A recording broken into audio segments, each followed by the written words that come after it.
Okay, Harrison, it's your time. So now we will present you a search engine built on top of Tantivy. It's called Lnx, and Harrison will explain how he did that. So Tantivy, just a reminder, it's the core library used. It's the equivalent of Lucene. I don't know if people here knows about Lucene. Is the core library of Elasticsearch, and uh, and actually Tantivy is faster than Lucene, twice twice faster. So that's why Harrison built his search on top of it, I guess. Harrison is also known as Chillfish. If you come on our Discord server, he's also known as Chillfish, and he will answer super fast to any question related to Tantivy. He's faster than any member of QuickWit. And yes, Harrison is not working at QuickWit. He's an open source contributor, and has many side projects, and Linux is one of them. Quick question: who knows Tantivy? Okay, bad. And who knows Lnx? Very few people. Very few. Okay. Very few. So you will have all this crowd knows about Lnx after that. Hello, I'm Harrison. I'm basically also known based everywhere as Chillfish or Chillfish8. Literally, you can stalk me just about anywhere as long as you have that name. I'm essentially just talking about side projects I've been working on for the last sort of year or so, called Lnx. People pronounce it literally every way. And it's built upon Tantivy. And it's proven to be incredibly fast, and we're trying to make it even faster. One thing we're not trying to do, though, is we're not trying to be everything. Okay, there we go. There's a bit of a delay there. We're not trying to be everything. We're not trying to be Elasticsearch. We're trying to compete with specifically user-facing search. Anything where you have a search bar, you want to type in some results, and you want users to get relevant results back. We don't do log ingestion. We're not interested in that sort of thing. We want to do one thing. We want to do it well, and we want to do it fast. And so here we have essentially a set of, I guess, core principles around Lnx or what it does. Some of them are bigger than others, depending on how important they are sort of in the system. As you can see, one of them is definitely fast. The other ones are we go for opinionated, and we also go for transparency. We're not going to lie to you about things which really should be quite important. We don't go, oh, well, we'll handle it for you. Like, don't worry about it. Because in some cases, you probably do want to be aware that you're going to be dealing with these things. In some cases, more often than not, especially around some of our indexes. Okay. Yes, there we go. One of the first things which probably comes into the heads of many people is, why do we need another search engine? I love this comic for this sort of things. It is an absolute classic. And the answer is always, I wanted to, and there's always something out there which the other ones haven't got, or the other alternative is using Elasticsearch. And Elasticsearch has a bit of a habit of being sort of a hammer to crack a nut. It will do it, but you're probably going to hurt your fingers in the process. In this case, almost certainly your bank account or whoever has to pay for that for that cluster to do even the smallest things. I think on AWS, the cheapest cluster they start you at with when you go to their pricing calculation is about £4,000 a month, I think. So it's not cheap. So we want to drastically bring that price down, and we want to sort of specialize in one area. And we have some other competitors, and most notably, I think, how many people have heard of MeleSearch? It seems quite a few people. That seems to be starting to become sort of the favorite Rust engine alternative, which is it's great. It does a lot of very simple things. It's great for prototyping. It's got no index. The downside is it's very slow on anything sort of beyond 50,000 documents or so. Both in search and indexing speed, it generally scales exponentially. The other alternatives are sort of Algolia, who we compete with. Absolutely great search engine if you can afford it. They are probably more expensive than a single Elasticsearch cluster anyway. And then the other alternative to Elasticsearch is also TypeSense. who are probably our closest competitor in terms of the fact of I don't really have anything massively negative to say about them. They're generally very close to Elasticsearch in terms of performance. The only thing I will say, which has tripped me up when using them in the past, is some things are not very obvious and they have a lot of different ways to do things. One of them is definitely the doc ingestion. You can either stream them as JSON line or you can give them a single document. They're all different endpoints. They all have different things, and I'm so confused. So this is sort of where Lnx came from, in the sense of I really didn't want to, couldn't use melee search because it didn't have the features I wanted at the time, didn't have the performance I wanted. Type sense was a bit weird to me, and Elasticsearch was just too scary. So started out with essentially these core principles in terms of what we wanted. And one of those big ones was sort of we want high performance. We don't want a search cluster which is going to drain the bank for doing even the most basic things. Or if we want to scale up, we suddenly go, well, this was costing us £20, now it's costing us 40,000. We should probably stop that. The other thing we want is a reasonably large feature set, although maybe not for log ingestion or doing these text analysis things. We still want a good feature set for you to build your web applications on and essentially develop your application and have Lnx keep up with you as you expand. The other one is we want it to be easy to maintain. This is a side project. I don't have time to essentially write 40,000 lines of code to essentially do what Tantivy does. I don't have the time to rebuild this wacky, crazy index and do all this weird stuff. So I want it to be simple. I want it to be easy to maintain. And we also want it optimized, as I said before, for user-facing search. So we want it to be good for users. We want it to be good for developers. We don't want it to be good for handling your terabytes of logs. We don't really care about that. If you do, I would probably suggest using QuickWit.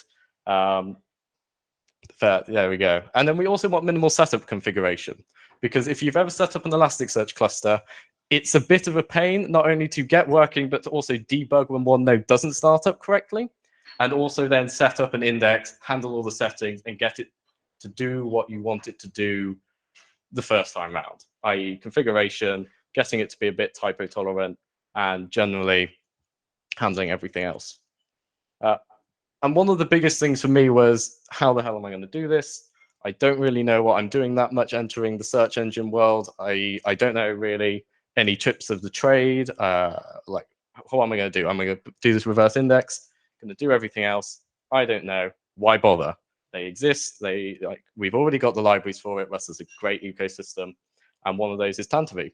There is also, I think, Sonic, which now does a library version of its application.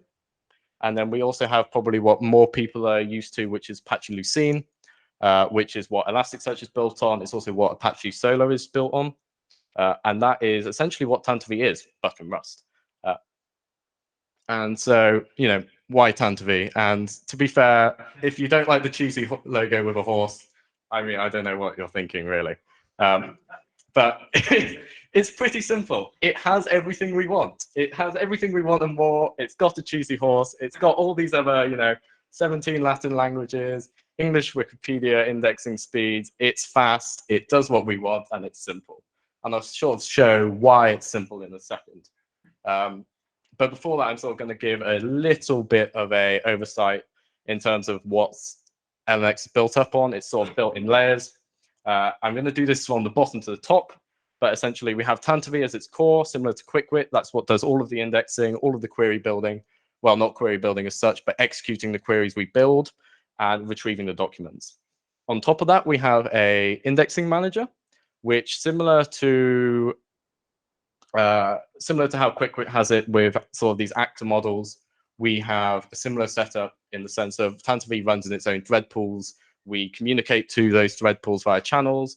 And on top of that, that index manager gives us this asynchronous API to allow us to use it within Tokio and not worry about sort of abstracting that out on a higher layer. And then from there, we essentially have the web server API. And that essentially takes our index manager and sticks a REST API on it. It's really not that complicated, especially if you look at the code. I think there's actually there's a folder called Index Engine or something similar. I can't remember. And that is essentially, you can import that and you can just use Lnx as a library if you really want to. But yeah, It's time for a little bit of derailing though, because I'm going to do a bit of a crash course on sort of Tantivy. Otherwise, what I say next will probably become a bit weird. So we're going to sort of do a basic look at building a index, adding some documents, doing a fuzzy query, and fetching documents. It's mostly to show how simple Tantivy is, really. And I added a load of fancy animations on this, thinking I'd have a clicker, and I don't. So I'm going to have to tab through these. But so essentially, create a temp directory. Simple as that. Tantivy is a schemaful search engine library. So unlike Melee Search, we can't really just let you stick whatever you want in. I know some people will probably dislike that. I personally really like that. Having used MongoDB a lot and accidentally pushed documents which shouldn't be in there, having a schema really helps. So once we sort of got our schema, we can tell Tantivy, hey, I want you to use this schema. Here's your directory. Go do things. In Lnx, instead of a temporary directory, we actually have this using a persistent folder. That's basically all it is. We have one big folder containing all of the indexes. It's basically as simple as that. Once we got our index, it's pretty much the same sort of story. We tell, hey, Tantivy, I want this writer. This big number we have here, it looks like a really big number. That's in bytes, so it's only about 50 megabytes in size, and that is our writer buffer. Theoretically, the bigger the number, the faster your indexes is going to be, because it will keep those documents in the pipeline, in memory, until it's ready to essentially index those, flush them out to the disk in one big go. So in terms of performance, that number is very important, and Lnx will not lie to you around that, and I'll sort of give some more info in how it doesn't lie to you around that soon. We then want to sort of get our fields in a very basic way. It's not that hard. I'm being lazy and I'm wrapping. And then we've got sort of creating the document itself. This is about as simple as it gets, really. Because then we can tell Tantivy, I want to add this document. It will do it. This is normally an asynchronous API call. So it will almost certainly complete instantly, especially depending on what that writer buffer number is. The bigger that buffer and the more threads you have, probably the later that will start becoming blocking, but it can become blocking. And that's quite an important thing in the sense of, don't believe that if you're running this in an async context, don't believe that it won't destroy your event loop. It will, and it will cause you all manner of pain. I believe the 0.2 or the 0.1 instances did this, and it got to about 50,000 documents in the pipeline, and then just immediately killed Tokyo. And that was the end of that instance. And then finally, we sort of have the key point, which is the commit. Tantivy is, I guess the easiest way to describe it is transactional, in the sense of if I add a load of documents, those changes won't become visible until you do commit. It will start indexing them beforehand, but it will not make those visible to any of these searches as such. It also does an additional function called rollback, very similar to sort of Postgres or any of the SQL databases, where if you roll back, it will go back to the point in which you last commit. This is per index. This is not per, sort of index writer created really, or I wouldn't advise it. And it's not per connection. This is probably quite an important thing to distinguish with Lnx, because we follow these same rules. And we don't lie to you. We like to be transparent. We tell you you need to commit, and you either commit or you roll back.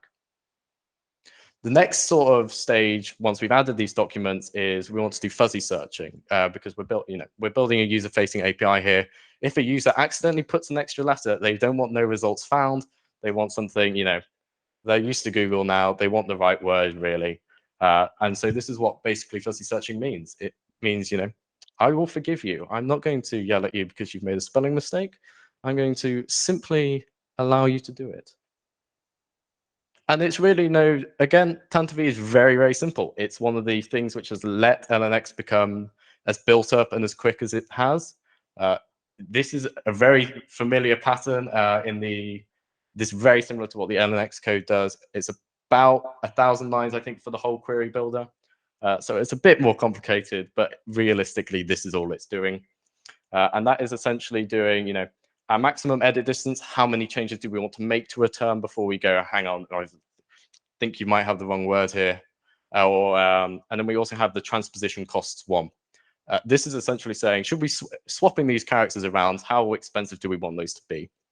In this case, we've got this set to true. In Lnx's case, it will also set this to true by default.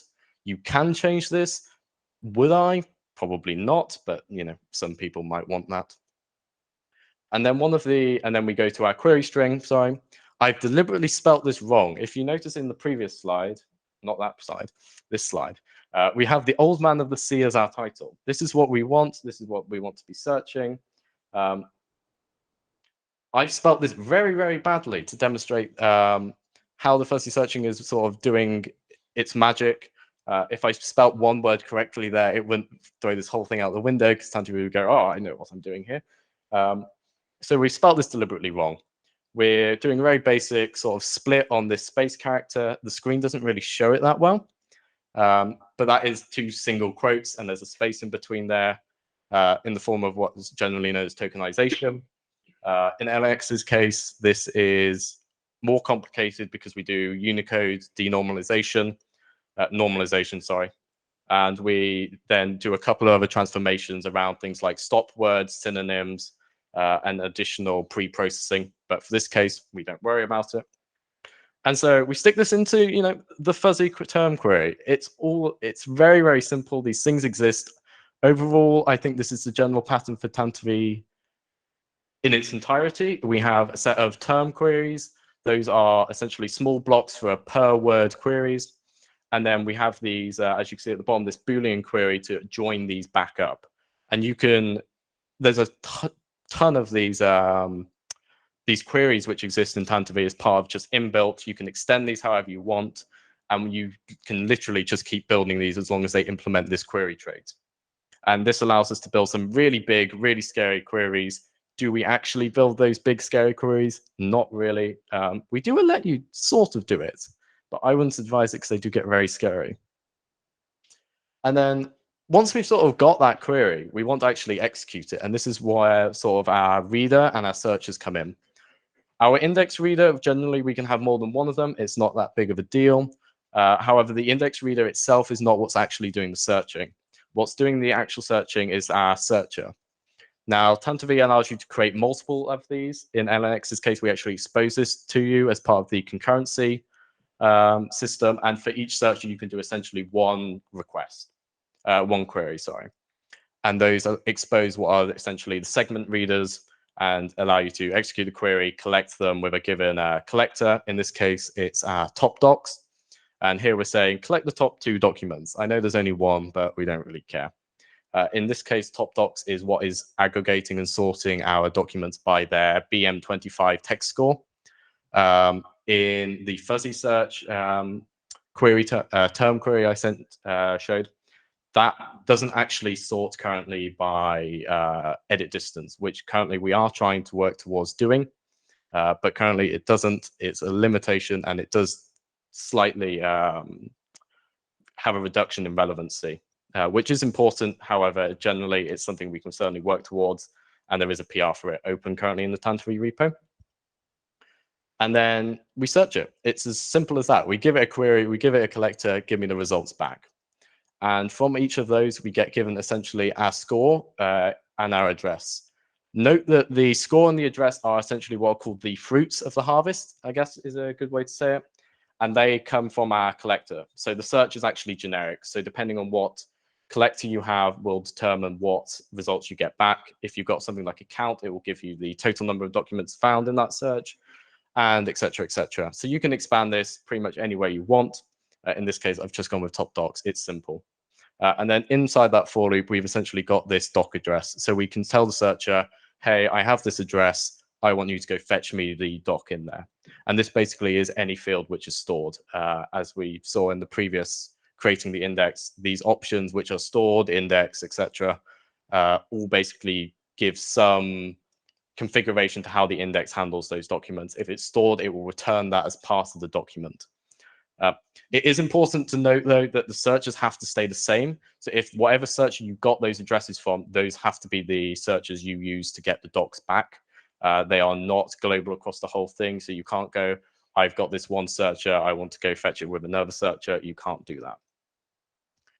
And then we're back on track. I've accidentally removed my "we've completely learned Tantivy" slide, but that's okay. But yeah, we're back on. Congratulations, you now know Tantivy. That's as simple as it gets, really. And we're back on track on sort of the indexing. I've taken sort of an expansion in towards the Lnx indexes. One of the things we don't lie to you about is indexes are very heavy in Lnx. You can't just create 1,000 of these. I think this was a question we had someone ask on the repo, and they wanted to know if we could handle about 1,000 indexes. And I said, if you've got the threads, if you've got enough threads to handle about 10,000 threads, it's all good. If you haven't, maybe consider reducing that. There is some progress towards improving this. However, generally, I prefer having the heavier indexes. We're doing things to make essentially multi-tenant search more easier. And multi-tenant is basically, I've got a load of these other indexes. I want you to search across them, or more distinct categorization in each index. However, at the moment, we don't. I prefer to keep them simple, and having them be heavy gives us a lot in terms of performance.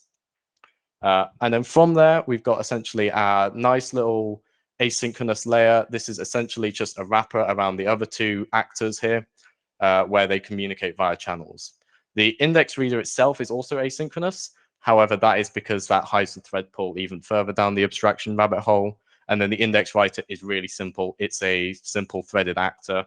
It sits there and it goes, have you got any documents for me to index? If not, it sits there, it waits, it does whatever, has a lovely little time.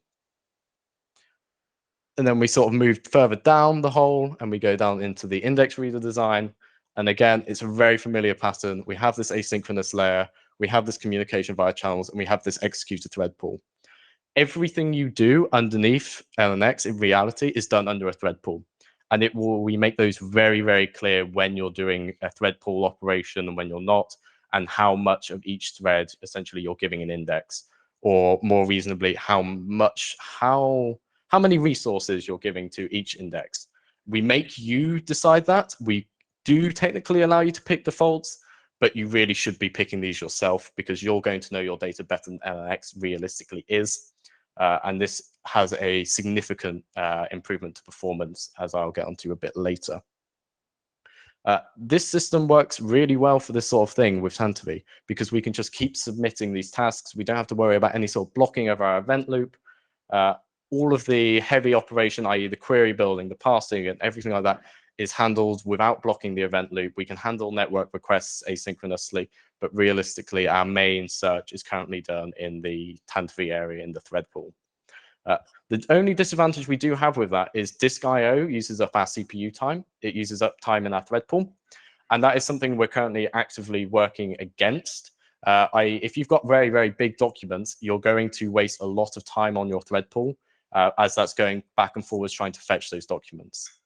There is an improvement coming to that, but that's going to be realistically quite a way away. And so I mentioned early on, after showing you the thread pool and showing you the fact that, we have these heavy indexes, we have the threads, we show you what they're doing. We have a set of transparency rules generally. We think it's better to be more transparent than to try and hide away this configuration, hide away all of this complicated little bit of scheduling logic and go, oh, don't worry, we'll try and handle it as best as possible. Because realistically, everyone's workloads are different.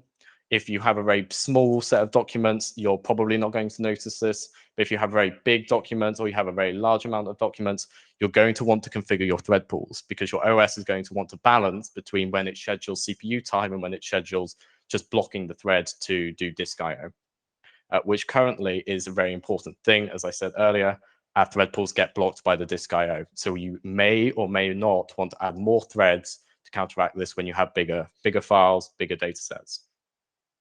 You also may want to go back to that, sorry. You also may want to reduce the number of threads you give an index on bigger data loads to sort of prevent this battling over contested CPU time, in the sense of, if you have 50 threads, they may all be waiting for disk, but they may also be trying to do CPU work. They may all be trying to search the index, and that is going to really cost you in terms of query time. So that's sort of our brief aside on the why we try to be transparent. And because of that, we also do a bit more in terms of our query planning as well. We allow you to do very simple queries. In this case, I've demonstrated sort of a query similar to Elasticsearch, in the sense of we give it a query, give an object, we say, I want this to be a fuzzy search, you know. Our context, in this case, it's just our sentence string. You can specify what fields you want to use. You can specify what edit distance you'd like to go up to. And you can specify, as I said, the transposition costs 2 in this case. But most of the time, you don't need to worry about it. They're pre-configured with sensible defaults. We want, like I said, one of our principles is keeping it simple, but we're not going to lie to you. We're not going to pretend it doesn't exist. We're not going to then backtrack and go, actually, maybe you should think this exists. We'd rather keep it open to you now and maybe restrict it later on than go, everything is absolutely fine, and then get to a certain point and go, actually, everything is not fine. This is not okay. Everybody start panicking. I realized that JSON object down there is invalid, which is an excellent start to this. However, yeah, as a demonstration with this perfectly invalid JSON object, you can also do multiple queries. This allows you to, although you might want to do this for a user search, you may want to do a bit more configuration. You might want to do like a faceted search along with your search query. And this is essentially what allows you to do it.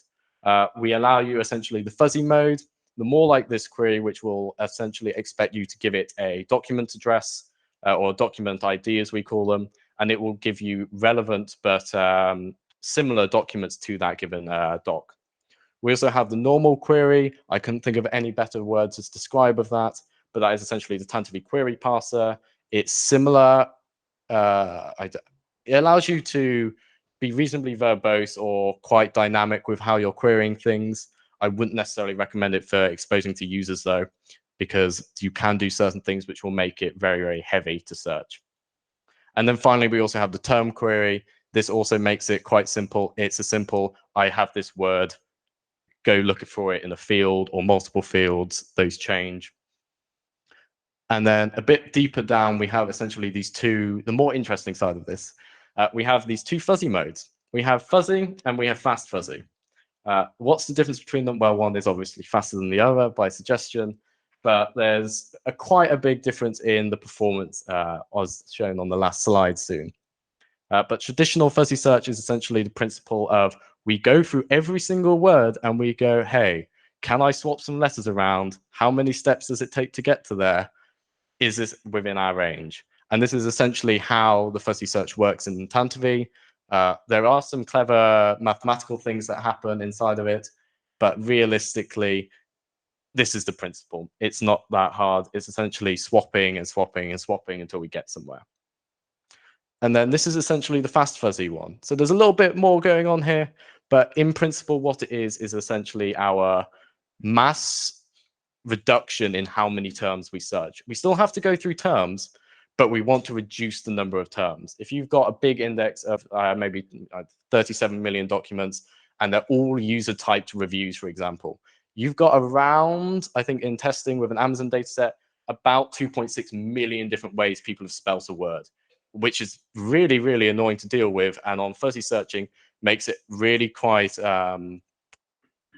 intermittent with latencies. It can either go up very high, it can go down very low. It really depends on just how much there is to do. So SimSpell is essentially this algorithm developed by a person called Wolf Garb. I don't know if I pronounced his name wrong. All right, maybe. But it's essentially, we have this massive dictionary. That's all it is, essentially, of we look up the edits. So if we spell a word wrong, we put T-Day. We look that up. Is it in our dictionary? If it is, we've got essentially these lists of words which already fall within our categories of our pre-computed edit distance. So in this case, we know that day, today, and days all fall within an edit distance, in this case of 2, I think I gave it. How we compute these is really basic. We just loop through every single possible term we have in our index and just keep removing letters until we build up this index within a given edit distance. In this case, in Lnx's case, it hard limits this to 2. The reason why we don't let you go beyond 2 is because at that point, your memory usage goes to incredible amounts, your performance drops immediately, and realistically, an edit distance of 3 just throws everything into chaos. In several testing, that's what we've seen. But essentially, yeah, we look up in this dictionary and it gives us these terms back immediately. And these are the correct terms. These are the terms we want. We do still have to do the traditional fuzzy searching on these terms, but we've gone from potentially, millions and millions and millions of these unique terms, and we've cut them down to maybe 100 at most. So realistically, we can cut these terms down very, very aggressively, and it creates a massive speed up where we're not wasting compute trying to compute every single possible variant of this word at runtime. And I have this lovely demonstration here. As you can see, sort of on the blue is our traditional fuzzy search, and on the fast fuzzy search is the orange. We have a very significant difference in terms of not only latency stability, but consistency as the sentences get longer. The longer the sentences, generally, the more words are going to be there. In this case, it was built using, I think, a set of sample sentences, which were pre-generated from the data set we used, and they just got splodged together. Doesn't really matter if they're right or wrong.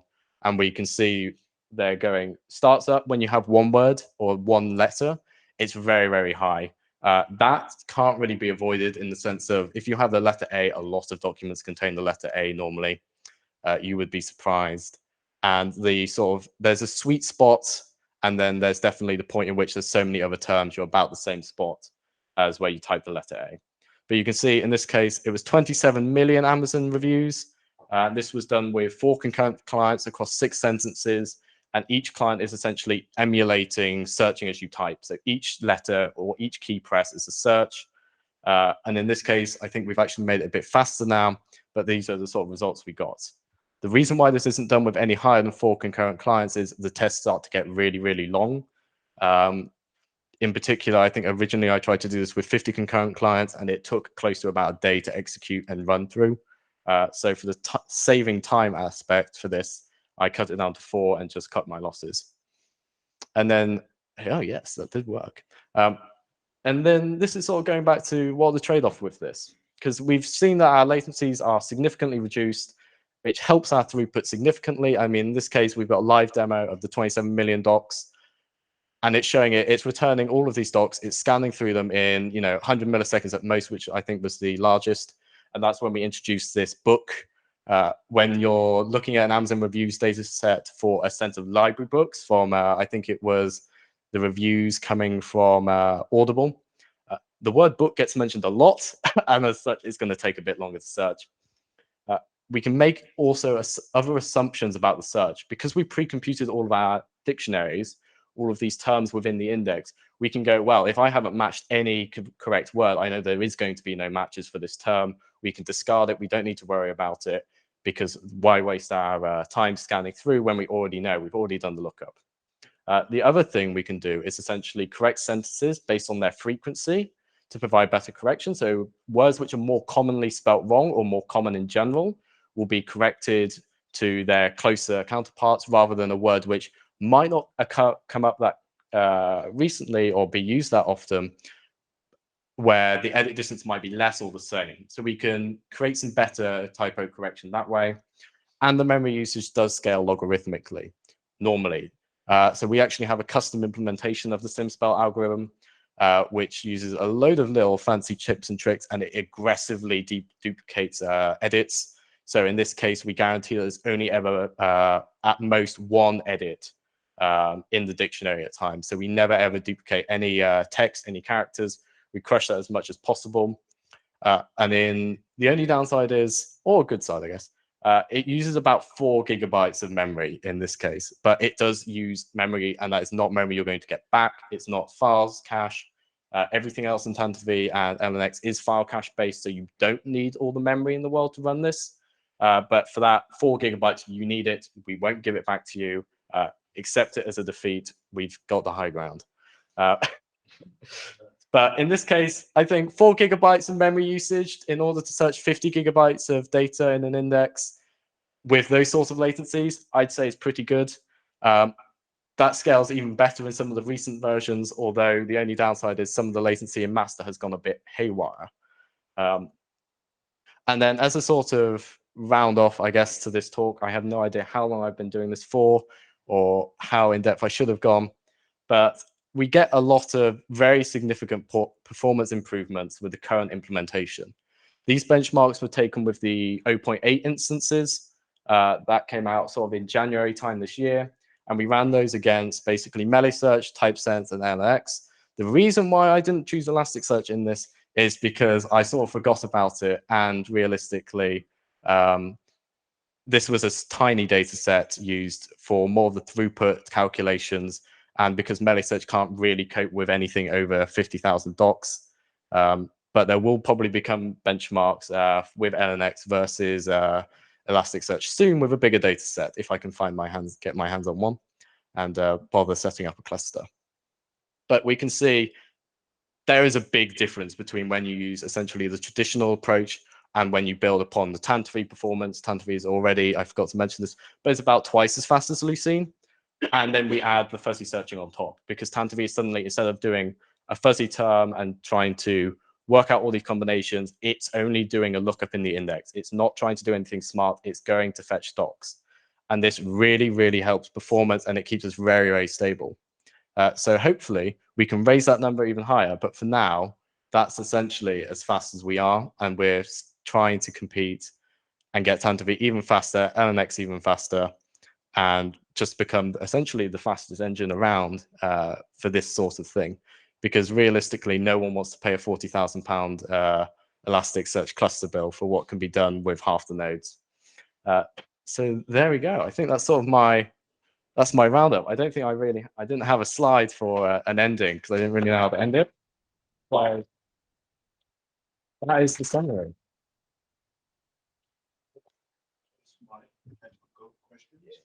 Thank you very much, Harrison. Any questions? Oh, all right, we'll start with mine. I was just wondering, what do you do when someone's created a document that's been misspelled on purpose, and then they're trying to find it, and then you can't find it because the thing keeps correcting your spelling mistakes? So in this case, we can actually, in other search engines like Melisearch and that, they don't actually give you an option to disable this. But in this case, all you would do is essentially, instead of using the fuzzy mode, you would just either use the term mode, where Lnx will essentially just go, okay, no typo correction, I'll just look for it. Or you can use the query parser and be a bit more verbose about what you want without the spelling correction. That was something I ran into, especially around the testing, and especially relevancy testing. So we do provide you means to do other queries outside of it, trying to be really clever and do this correction. I hope that answers your question. Oh, hey, great talk. Thank you, Dave. There you I just have a question about, so you mentioned two sort of fuzzy searching approaches. There was a sim search, I think, and the Levenstein distance. Yeah. For if you use something like Google or Bing, they often have the did you mean question, and from my experience, that's basically a database of previous user inputs mapped to what people actually click on and what they choose in their search. Do you have any plans to implement something like that? Yes and no to some extent, I guess, is the answer. With the traditional fuzzy searching, we don't really implement this, and it would be hard to do it because it's essentially trying to do it at runtime. So without searching all of the documents, it's always going to try and match them to be as relevant as possible. But with the SimSpell algorithm, or the fast fuzzy algorithm, we are actually able to do some sentence suggestion, maybe not with what the users last gave you or what they last searched for. We don't really do that. That's probably more suited to sort of natural language processing engines, although it might become a possibility. For now, definitely not. But we do provide an endpoint to essentially say, just give this to the SimSpell algorithm, and it will do what's essentially compound spelling correction. So it will correct sentences rather than per term. It will do things like word segmentation or joining words together and correcting them to a reasonably high standard. So it will get you fairly close to a sort of Google did you mean, but it won't get you to the sort of previous analytics of users in that case. But yes, it's I think it's called the /suggest on an index, and it will give you those bits of data. Great. Just going to go to the chat and see if there's any questions there, and then we're going to come back into the room. Nish, any questions in the chat? No questions in the chat, Ernest. Okay, no worries. Dave, do you want to throw that? Yep. I had a question about the benchmarks that you were showing, particularly the ones on the Amazon dataset. Yes. Were there any particular tools or setups or whatever that you found useful? Is the benchmarking harnesses available on GitHub? So this was an interesting thing. This was essentially the biggest pitfall that I ran into when trying to build this. Is there is very, very few tools around there to test search engines, which isn't just give it the same query over and over again. So there is actually a tool we have in the repo, which is called the Lnx CLI tool, and that will give you a demo app similar to what we had. This here is basically the demo app, so it will allow you, it will set this up for you based on an index, and you can test like that. But then also these benchmarks are also ran. There's another sub command called bench, and that will allow you to basically give it a data set if you want to allow it to essentially upload the data to your engine. And it will also request that you give it a set of sample search sentences to use and allow you to configure the maximum concurrency of searches, how many searches you want to do. As I said, you'll provide the sentences to it, and basically it will give you the standard deviation, the average, the min, the max, and the P99 latencies. It does technically produce some graphs around that as well. However, that has broken recently, and I'm not entirely sure why. However, I haven't got around to fixing the plotter library. But so generally speaking, there does seem to be a reasonable lack of benchmarking tools, which is why from about the 0.2 instances and up, I basically created the Lnx CLI tool because I needed a way to reliably do these benchmarks and see what was changing things, maybe for the good, maybe for the better, or worse for that matter.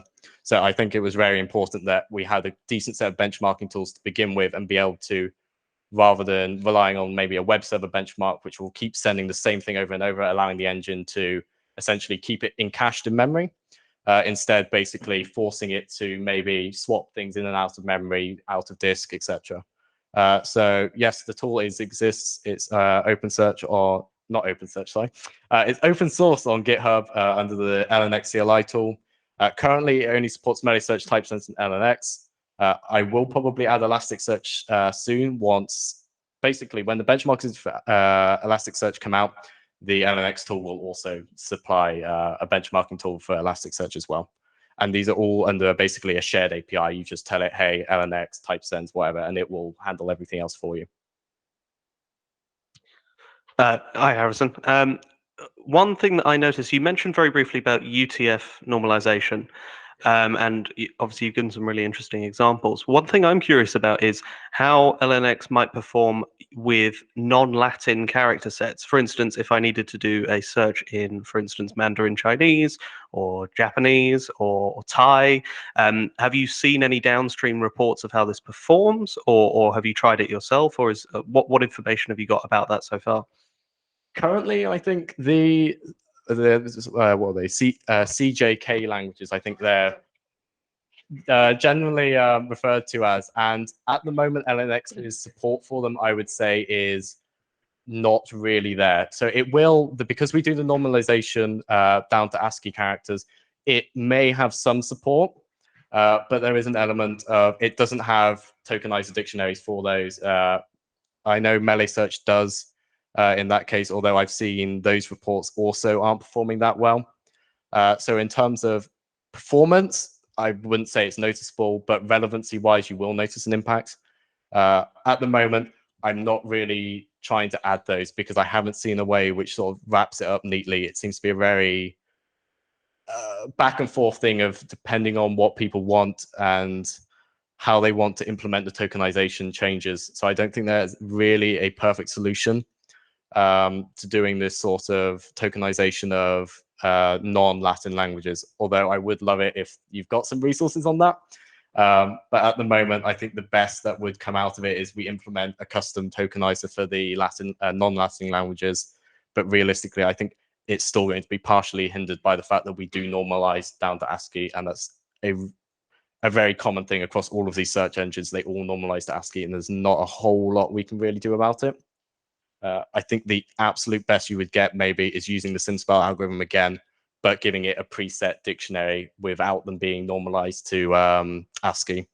That way, you've at least got it comparing the non-Latin characters to non-Latin characters rather than going from non-Latin to ASCII to ASCII. So yeah, reasonably speaking, I wouldn't say it's the best. I don't really have any comparison for what the others are like. They all are roughly the same, really. Hi, I'm Max. Question about Tantivy. You've mentioned that you are using threads, or you have a thread pool using threads. My assumption is if the majority of the processing is all IO bound to disk, that you could potentially get away with one thread as long as everything's asynchronous. I mean, you said there's like probably a lot of work to remove some of those threads. I assume there are some libraries that may need to be attended to or something. Can you give some insight into why that is?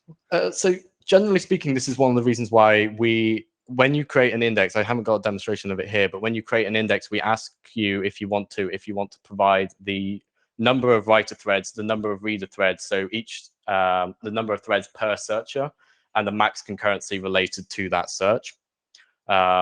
So if your max concurrency is set to like 20, you can do at most 20 queries in one go. We give that power sorter to you because every document sort of changes. So the answer is yes. If it is all disk IO bound, the OS can normally do a pretty good job. But currently, because the support for true asynchronous disk in Rust and even in Linux and things like that is reasonably low, we just basically tell you to spawn more threads and let your OS handle parking that thread, waiting for the disk to come back and executing things in the background. And realistically, that works quite well. So in these benchmarks, one of the things we did is I just arbitrarily picked a number of concurrency. And then when we got to about 400 concurrent clients, I essentially went, well, maybe I should reconsider my thread count for how much IO we're going to be doing. And it boosted the performance by about another 10-15%. So that's one of the reasons why we leave it up to you, because you're going to know your documents or roughly what your load is, and you may want to change them accordingly. We do have a sort of a prototype doc store called Hourglass, and that basically builds on, that is truly asynchronous disk IO, and that will become a completely separate executor and IO manager for all the disk IO, and basically mean we can remove some of that CPU configuration required. But currently we do just require that you roughly gauge how many threads you're going to want. Yeah, really good. Last question. Thanks. Hi. I have a question about scope. You mentioned users' expectations. Typo correction is a good example of that. If you're looking at morphosyntactically rich languages like Russian or Polish, users expect a morphological reinflection. If you're looking at Arabic or Hebrew, users expect diacritic restoration. Users in all languages expect abbreviation expansion.